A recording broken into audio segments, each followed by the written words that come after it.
With Executive Order 2594, the Committee on Public Information was created to release propaganda designed to rein in American support for the U.S. entry into the war.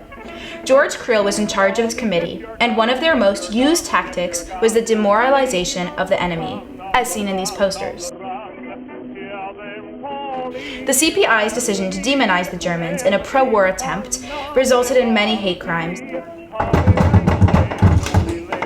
Robert Prager, your disloyal utterances have become too numerous. We, the 300 boys and men of the angry mob outside your house in Illinois, will hang you. Yeah. Can I at least write to my parents, just to say goodbye? Those were the last words ever heard from Robert Prager. The angry mob all wore patriotic colors to the trials that followed, and after 20 minutes of jury deliberation, they were found not guilty. In fact, many of these hate crimes went unpunished, showing how fully the American people were prejudiced. American people also came up with nicknames for Germans, such as Hun and Prussian Python, both of which can be found in the propaganda of the time. Name changing was also common, but German immigrants weren't the only ones changing their German origins.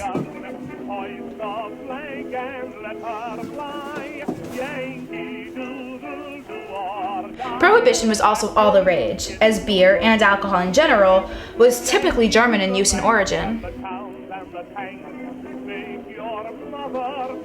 What you drinking, Kaiser?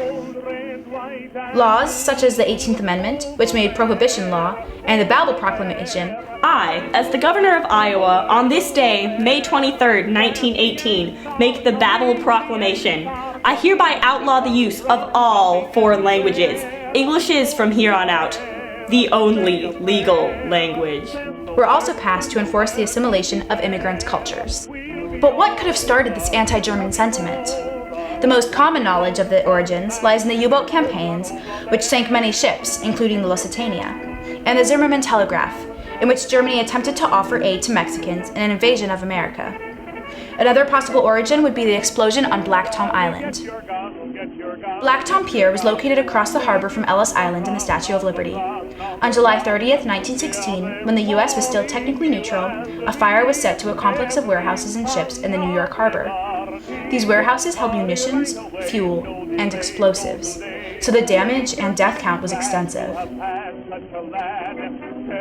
This was only one of many homeland attacks as retaliation for the British naval blockade of Germany, and is thought of as one of many sources of the anti-German sentiment. The lesson is that extensive patriotism directed against a group of people should be avoided. However, the real lesson is that the League of Nations was a really good idea,